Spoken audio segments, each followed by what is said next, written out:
Picks MMA on this beautiful Sunday afternoon. We are flying to Winnipeg, Canada for this next UFC event.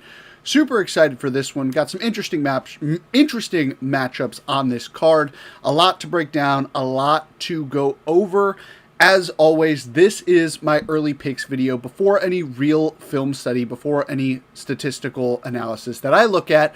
Just my early picks based on what I know about these fighters and from the film that I have studied already. But without further ado, let's get into it. And first, we're going to be going over the results for UFC 327. Last night in Miami, we had a winning night, bringing it to the third winning night in a row. Just give me 1 second. Ooh.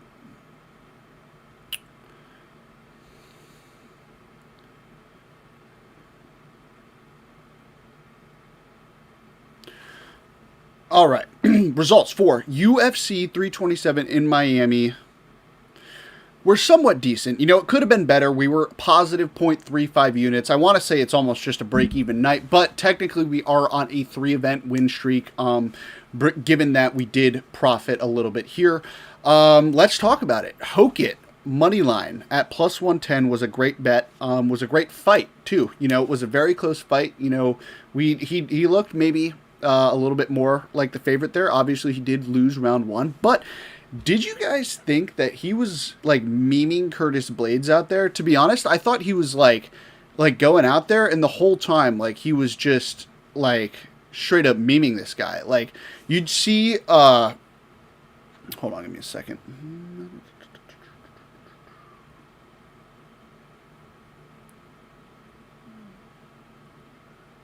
All right, we got the live chat set. Cool. But wasn't he just memeing Curtis Blades out there? Like, was this guy not just like completely memeing him? If you go back and look, Paramount showed some of the like replay clips, and you could see when Curtis Blades was landing on Hokit, he was doing all kinds of weird stuff with his movement, with his hands. Like, he'd get punched in the face, and you see him, and it's not even at the end of the round. He's just like, he's getting punched. He's like spinning off of it, and he's like doing all that weird movement to like throw Curtis off. And then he was like flicking him off midstream, or not midstream. Geez, we're midstream, mid-fight. He's flicking him off. You know, super entertaining, that fight. You know, I think it was probably the best heavyweight fight. That other fight they had mentioned on the Paramount card, I haven't actually seen. So I am going to go back and watch it and compare and see how they actually compare. But that was an insane fight. Really, really like that fight. Josh Hokit on the... I need to stop hitting this. Josh Hokit on the money line was a good bet. Next, we had Nate Landwehr. Looked terrible out there. He looked like he was the one that was 42, not Cub Swanson. So yeah, that was a pretty piss poor performance from Nate Landwehr, and it's a shame too, because we did parlay all the winners on the main card, and Nate was the only one that we got wrong. We did bet on all the other fighters who won on the main card, and you know, I know Carlos.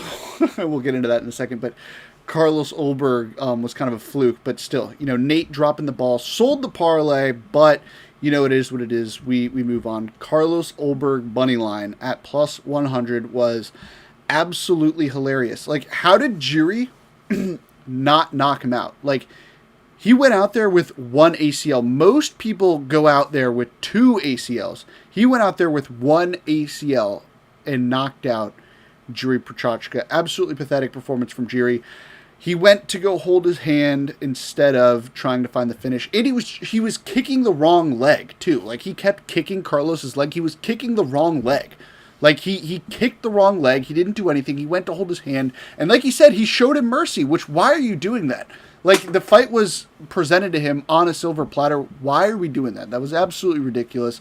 But regardless, we cashed the money line bet on Carlos Olberg. Paulo Costa money line, phenomenal bet. When he shot up to plus 205, that was when I pulled the trigger. Really, really good bet there. We got that on BetOnline.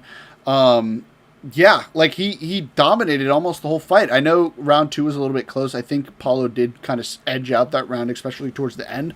But But yeah, completely dominated Azmat Mirzakhanov and looked like the minus 200 favorite as opposed to the plus 205 underdog. So phenomenal bet there. We cashed. Wish it had gone to decision. We'll talk about that a little bit later. But we would have cashed huge on it going decision if, he didn't. If Azmat was a little bit tougher and could have taken that 17th head kick, if he was just a little bit tougher. But yeah, all right, we move on. Markel Medeiros pushes. And, back when I mentioned that this card could have been a larger night for us, here's an example, right? There's three things. If Kevin Holland had finished that Darce choke in round 2, it would have been a much better night. If Paulo Costa had landed 4 more significant strikes, it would have been a much better night. If Markel Medeiros didn't get a point taken, it would have been a much better night. In this instance, if he didn't get a point taken, we would have cashed on the money line. We would have cashed that fight to go to split decision, and we would have cashed that fight or the Medeiros decision there. So we push, we get the unit back, but he was, in my opinion, landing the more damaging shots. So I did think he was the rightful winner, but he did, poke him in the eye twice. So, good on Keith Peterson for taking the point. I am in favor of that, by the way, too. Even if it's, obviously we get variance, this kind of stuff happens in, fights periodically, but I prefer the fighter with that's not eye poking, to win a lot of the times, because I'm not a fan of cheating, and to preserve the integrity of the sport. I think it's good on Keith Peterson and good on, I don't remember who else took a point that night, but it's good on both of them for taking points in these situations that could impact the fight, So Francisco Prado, that was the other fight where the point was taken, but he was going to lose anyways. Very disappointing performance, but he did sign a deal with the UFC's Espanol team as a commentator, so I don't doubt that the UFC will re-sign him. So, good on Francisco Prado, but piss poor performance in the octagon. Next, Brown versus Holland, under 2.5. This is another instance where we would have cashed a lot more bets if Holland had finished that Darce choke in round 2. You can't win them all, but I believe the read was there. He was very, very close to finishing that. And, he did drop Randy Brown in that sequence as well. So, great. I don't want to say it's a bad bet, because these guys kind of got tired and Randy Brown was just hanging on him and didn't allow Kevin to get the chance to finish him. But, like I said, if Kevin finished the Darce choke, we would have cashed the Kevin round 2. This fight, not to go the distance, it would have been a much bigger night for us. Walker versus Reyes over 1.5. I was getting clowned for that all week. But it was a phenomenal bet. That fight wasn't even close to finishing at all in that entire fight. So, great bet there. Moving on. Landwehr versus Swanson. Fight doesn't go the distance. We didn't get the bet on Landwehr, but we cashed the fight didn't go the distance. Good on Cub for looking like a 32-year-old out there. Padilla versus Medeiros goes to split. We already talked on that. Pico and the Godinez versus Suarez fight to go the distance. I think I'm done. And I said this last week. I think I'm done. It was low level women's MMA last week, but this week it's a little bit higher level. I'm done betting on these fights to go the distance because maybe just split decision. Maybe that's what I'm going to start doing is just playing these fights to go to split decision because these fight to go the distance props, there was value on the under there. I know 9 times out of 10 they're going the distance. Not this year, but 9 times out of 10 they're going the distance, which is 90%, implied theoretically. Which, beats that minus 400 number. But I'm done. 2026 has been an interesting year, especially for women's MMA. I don't particularly like it in general. I think it's very lucrative, but it's just so painstaking to cap. But yeah, all right. Reyes decision, Gastelum decision. And then Costa decision. Like I said, Costa, 3.5 minutes away from going to a decision with Azamat. And, we had Dominic Reyes by decision. I was plus 700. I wish I put that straight, but, it is what it is. Sometimes you can't win all of them, like I said. Medeiros by decision, we talked on that. Gastelum by decision.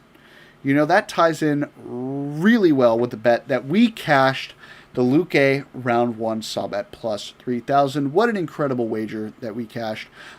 Extremely excited about that. Posted something on the Instagram. It was super cool. Yeah, we cashed the round 1 sub there, but then lost the decision prop. But we did cash the Hokit by decision, so that was good.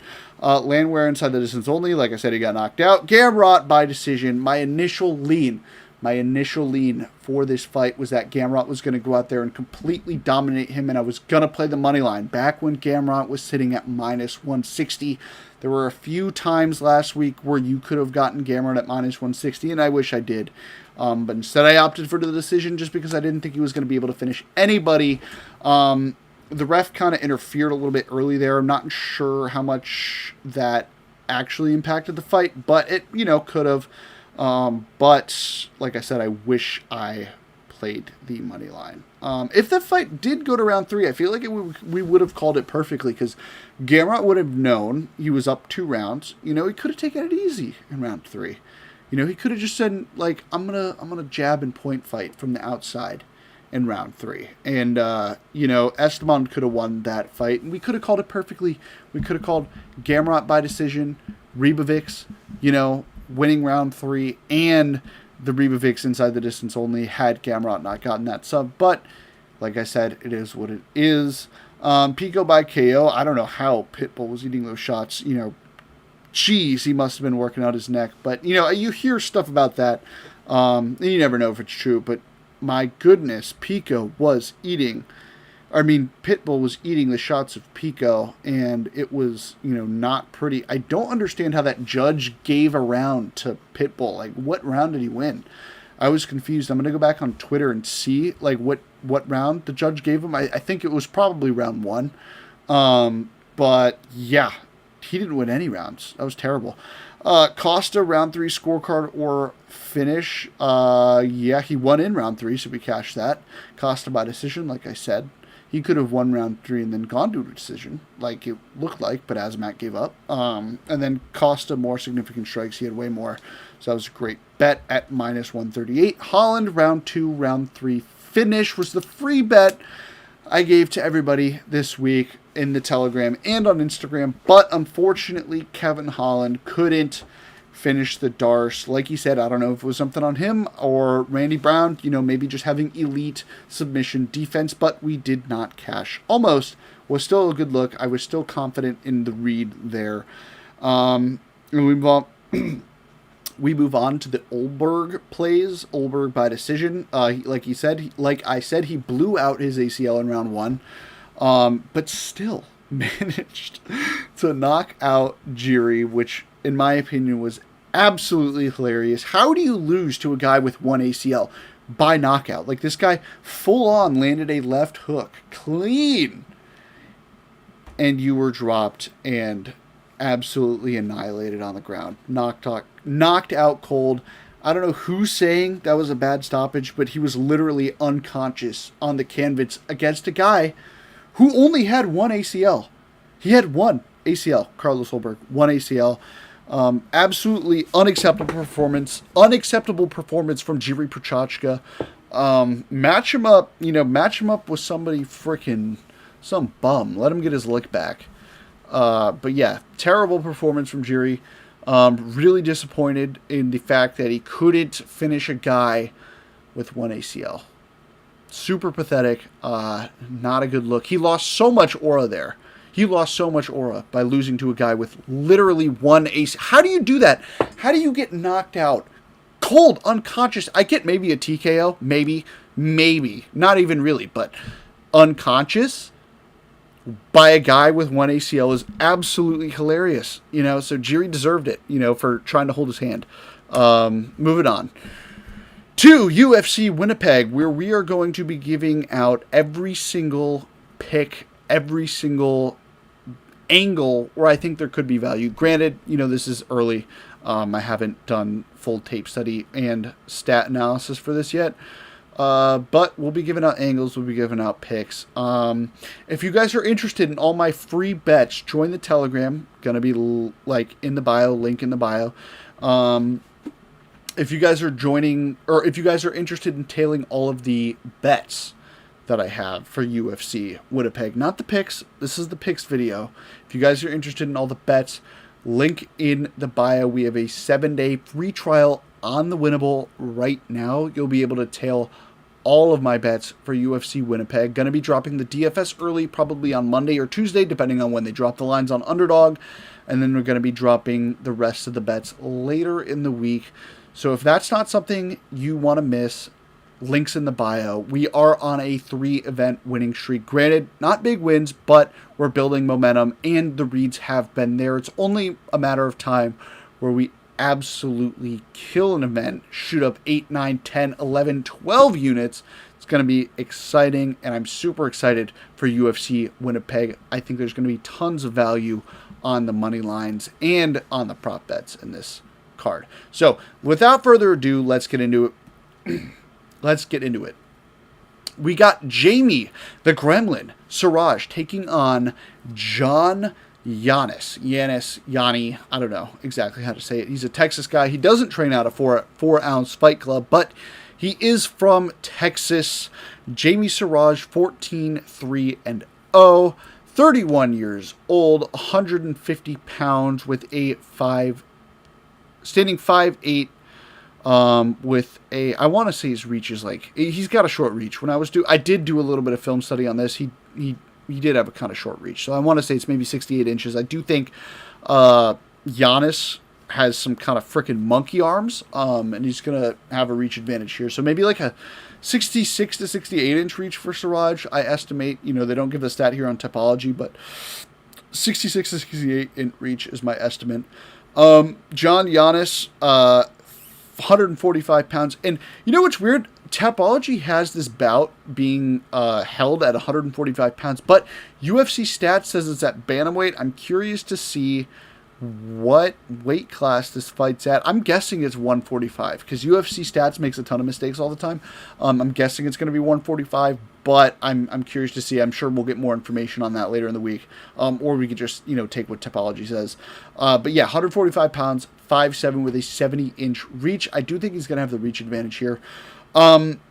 Off rip, they don't have any odds on BetOnline, but I do think that Jamie, the Gremlin Siraj, is going to be the slight favorite. I anticipate him being a minus 150 favorite and maybe getting a plus 130 price tag back on John Giannis.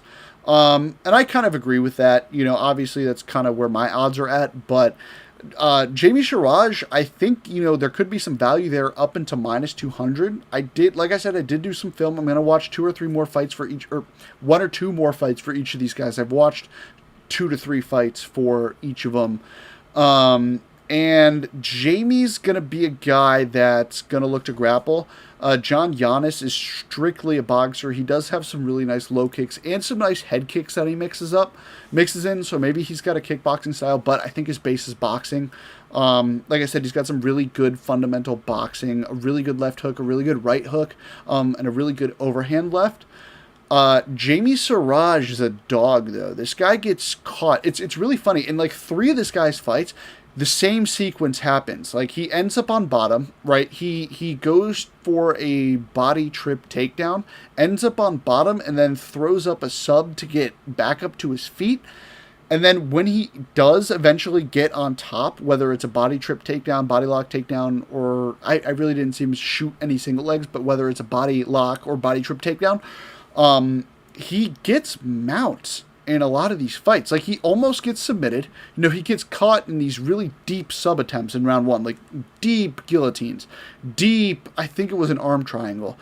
And he's getting back up, and then he's getting mount on his opponent, and he's looking to do damage. Like, this guy's got some nasty elbows. This guy's got some really good top control, and he's like constant. He's definitely submission over position and ground and pound over position, because this guy is like jumping him out. He's holding it, for a minute and 30, landing a ton of damage, and then he gets reversed, and then, the fight gets it back up to the feet. Super exciting, grappler, and he's extremely aggressive on the ground, which I like to see. I really like this fight to not go the distance, because on the feet I did notice that Siraj was susceptible to eating left hooks specifically. And so I'm favoring the fight not to go the distance. Like I said, they don't have odds out on this yet. I'm thinking Siraj is going to be a minus 150 favorite, but to me, John Giannis is too one-dimensional to be, unless maybe he's like a plus 300 underdog, in which case, why aren't you just betting the knockout?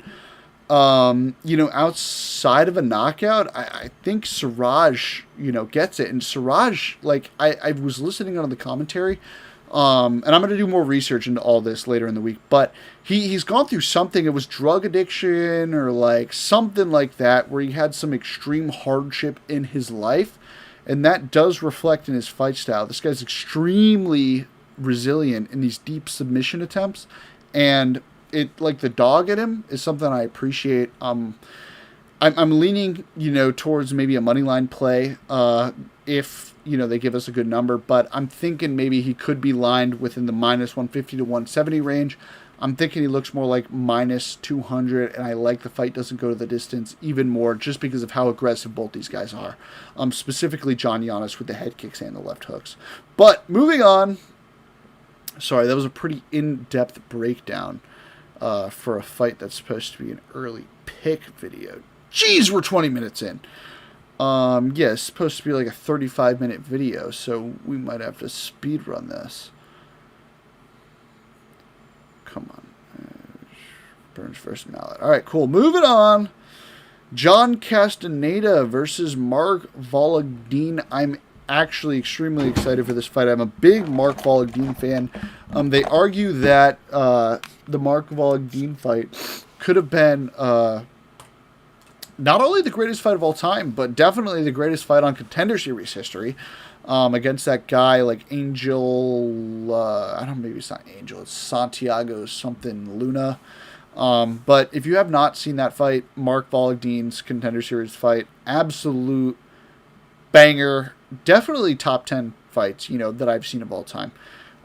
So something you definitely want to watch, if you're not only capping this fight, but there's some definite, entertainment value there as well. But, John Castaneda, 34 years old, 146 pounds, 5'9", with a 71-inch reach.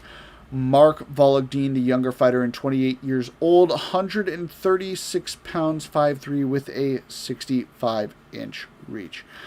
Wow, geez, I didn't even see 75% of people were on Vologdin. He's only a minus 130 favorite, so maybe there's some sharp money on John Castaneda, but I lean heavily toward Vologdin here. I don't think John Castaneda is going to have anything for Vologdin. Like, even if he drops Vologdin, I think Vologdin's going to Mark's going to get right back up and just pour the pressure on John. He's got decent grappling. If you go back and watch his fights when I was taping this fight for Contender Series, he's very aggressive, but he's got somewhat okay defensive grappling. And what is John Castaneda going to do here? Early lean is definitely Mark Vologdin. Dang, I really should not have gone too much in depth in that other fight. It's because I was watching a lot of film. But like I said, we're learning here. We're gonna keep this going, and we fixed the audio, so we're killing it. Definitely like Mark here. I truly think that there could be some value even on the money line at minus 130, and I think this line might swell closer towards the time of the fight. So like I said, early lean. I'm liking Mark here, and I'm liking Mark probably by decision. He does got some pop in his shots, and he did drop his opponent in round 1 in the Dana White's Contender Series opponent, or maybe walled him, but early lean, I do like Mark Vologdin here. Moving on. Mitch Raposo taking on Alan Nascimento here. Mitch Raposo coming off that win against Beksat Almakhan, where he kind of just showed that he was, I don't want to say better, because Beksat's a guy that fights to the level of his competition. He's probably going to get signed by the PFL or something, and he it's probably going to be the same thing in his UFC career, because he's just a guy that fights to the level of his competition. And Mitch Raposo got a win there. He was extremely emotional after the fight. He lost the parlay on Beksat, but this is the second time that he's going to be fighting this year. And Alan Nascimento looked really good, in my opinion, against Cody Durden, from what I remember. And Alan Nascimento, to me, it could be a parlay piece here. I saw the line got bumped from minus 280 to minus 250, and that's kind of where it's sitting at right now. But what is Mitch going to do? I think Alan's got an advantage everywhere, Like, what is Mitch going to do? He's got to keep this on the feet. He's got to throw it like a dirty, ugly fight where he's winning control time in the clinch, landing leg kicks. Like Alan, I think, has the advantage in the clinch. Alan, I think, definitely has the grappling, maybe the wrestling advantage, definitely the defensive wrestling advantage, but maybe even the grappling advantage, right?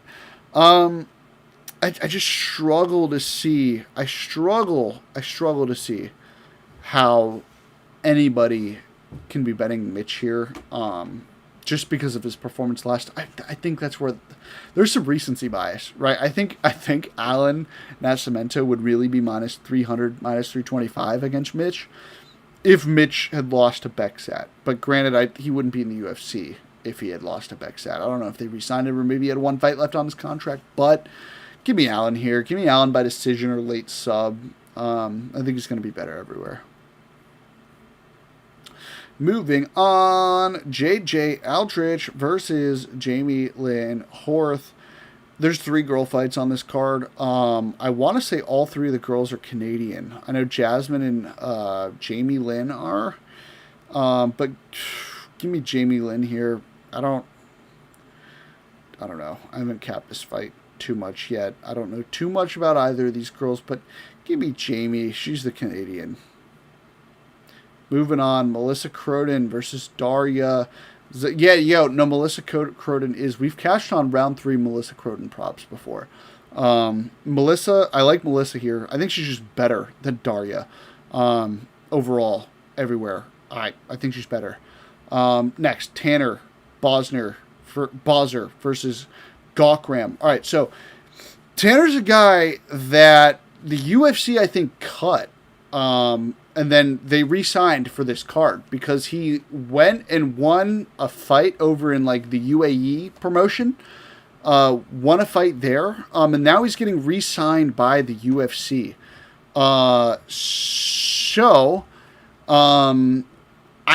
It's for the Canada card. He's Canadian. Gawkram is also a UFC newbie, a UFC debutante. This guy was fought in Bellator. The PFL fights that he's had were canceled. I haven't had a chance to tape this fight yet. I know Tanner. I've seen some of Tanner's old fights when capping old fighters, but for the early lean, I like Tanner here. Maybe just because he's the Canadian, he's a slight dog currently. But like I said, haven't done too much tape research into this fight yet. Going to be looking into more of that shortly. But for the early pick, give me Tanner. Give me the Canadian.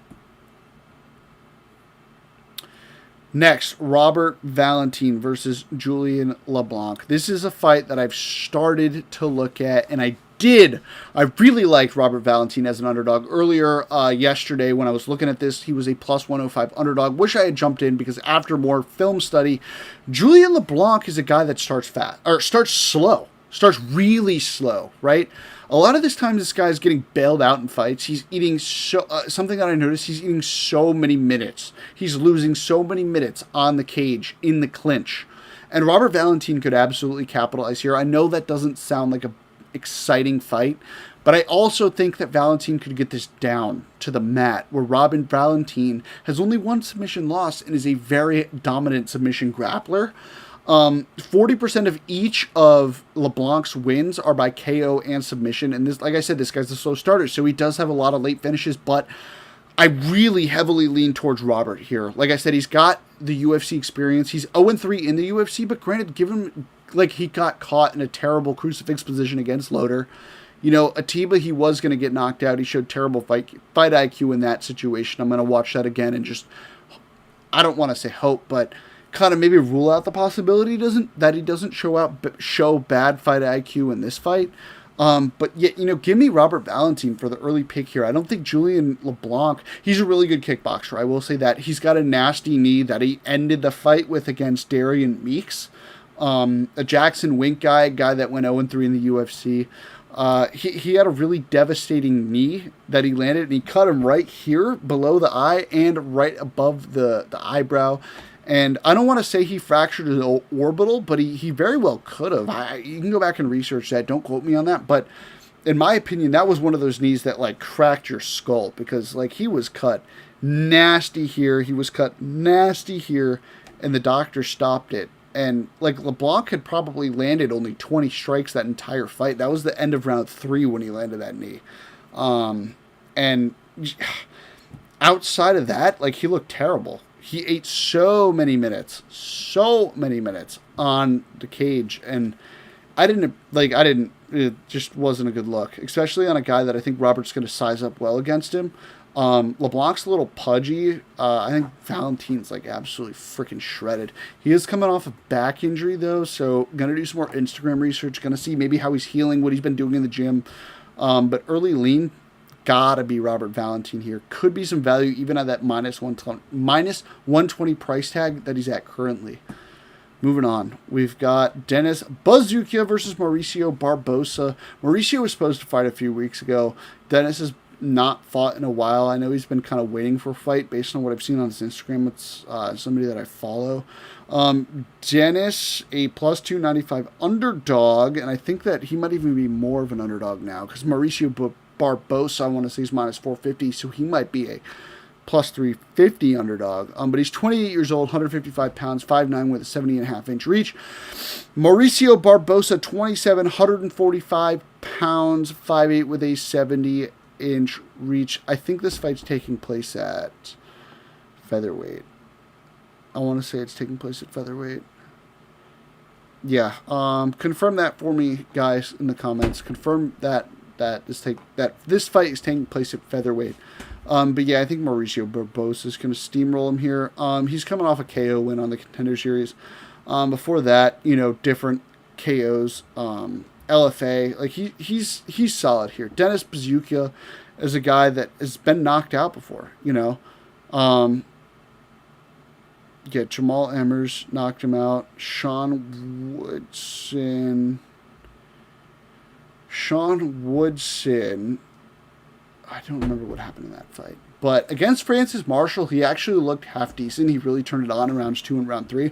Granted, that was a short notice bout, I think, for Francis Marshall. And the only reason why I remember that is because I was taping Francis Marshall for his bout a few weeks back. But he looked decent against Francis Marshall. But I don't think that's going to make a difference. I think Mauricio Barbosa is going to knock him out here. Granted, no tape study yet. I haven't looked at the stats per se yet. But give me Barbosa for the early lean. Next, we got Thiago Moises taking on Gage Young. This is a very strange matchup to me. Weird how Gage Young is getting this matchup. I think, Thiago Moises, I think, is 8-7 in the UFC. A guy that's got 15 fights in the UFC. And he's got a submission win over Melky Costa. Granted, I don't think Melky Costa is the best in the world, and I think he loses to Arnold Allen, but that's, something. Against a guy in Gage Young who won a decision against some scrub. Who was it? Yeah, Mahashate sucks, dude. And he won a decision. Gage Young's going to be way more high volume here. Thiago's got to get this fight to the ground, but I think he does. And he's got a good back take. I could totally see him back taking Gage Young, and then, being on his back and locking up a rear naked choke. Give me Thiago Moises for the early pick. I think his UFC experience is going to show here. I think he's going to be able to, similarly to the Gamrot versus Ribovic fight, I think the grappling is going to be able to smother Gage Young. But if it is on the feet, Gage Young, I do give the advantage here just because of the volume. Not too much knockout power, but Gage Young is a heavy, high volume fighter. Moving on. We got Jazz taking on Karine. Jazz coming off a loss. Karine coming off a loss as well to Macy Barber. Give me Jazz here. She's gonna out-grapple her. That's kind of it for that. Next, Mandel Nalo versus Jai Herbert. Interesting because they have Jai Herbert as the underdog here, and I love this guy's last name, the nickname Black Country Banger is absolutely awesome. I don't know what that means, but it's a freaking dope nickname. Yeah, like I said, Jai Herbert's going to be the way older fighter. He's 37 years old, plus 135 right now. 156 pounds, 6'1", with a 77-inch reach. We got Mandel Rat Garbage Nalo coming off of Dana White's Contender Series win at 155 pounds, 6 foot, with a 75-inch reach. 79% of people are on, or Tapology rather, is on Nalo. I kind of like Herbert here. The UFC experience is something. Like, going to a split decision against Chris Padilla, who's a guy that fights close, not a bad look. Head kicking Ilya Topuria, wobbling Ilya Topuria, not a bad look. Rat Garbage knocking out that can on Dana White's Contender Series, not a good look. Not a good look. He's a guy training at TriStar, that's a good look. But Samuel Silva sucks. Like, I don't think he was that good. I think Nala was like maybe the plus, I want to say it was the plus like 150, 165 underdog here. But I don't like him as a favorite. Jai Herbert's good, dude. He's long. He's lanky. He's got, the UFC vet experience. Give me Jai Herbert by decision here. I like the dog money on Jai, especially the decision. Maybe like the, or maybe Nalo inside the distance only could be a good look. But moving on, Kyler Phillips in the co-main taking on Charles Jourdain, the Canadian. This to me is going to look like a typical Kyler Phillips fight. He's going to dominate in round 1 and then lose rounds 2 and 3. Jourdain's got better cardio. He does. He's got better cardio. The Matrix, he's good. Kyler's good in round 1.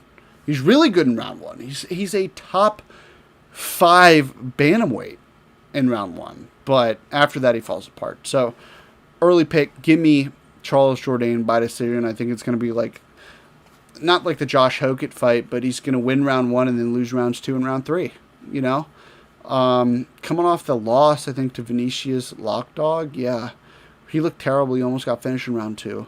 But yeah, give me Charles Jourdain here by decision. I don't think he's finishing Kyler unless he gets really gassed in rounds 2 or 3.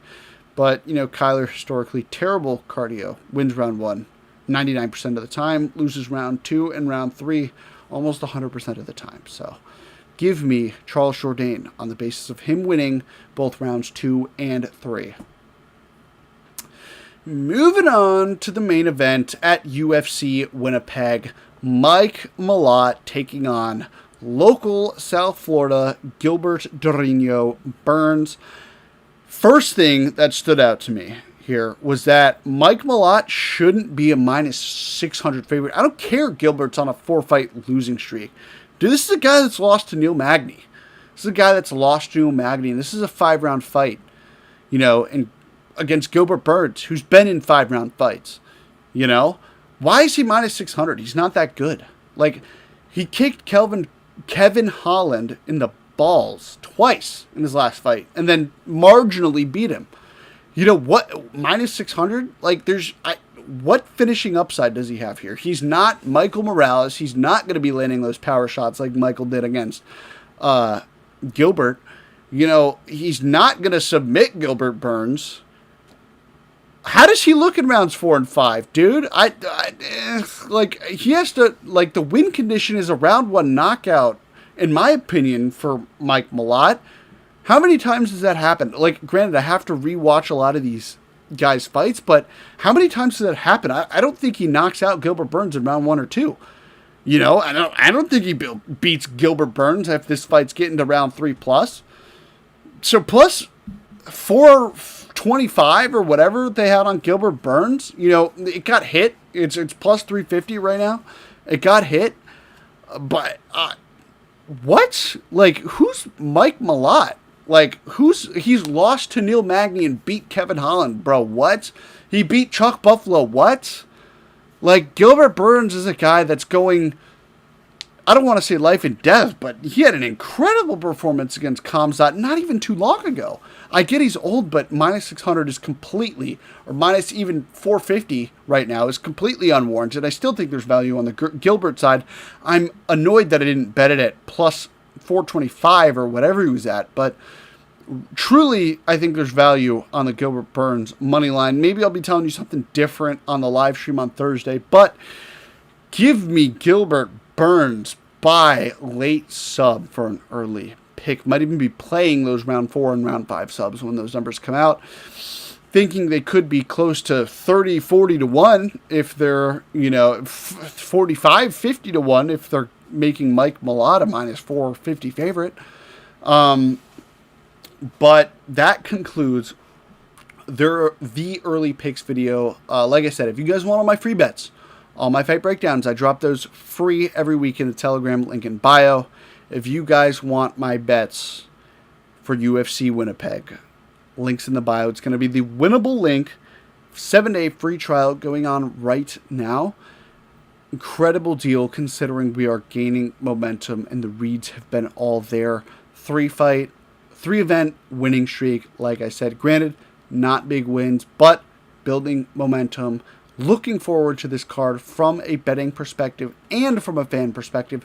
Some intriguing matchups. I know a lot of people aren't excited, but we are. And if you guys are too, comment on this video, like this post, drop me a follow, and next time we will see you on Thursday. Let's get it.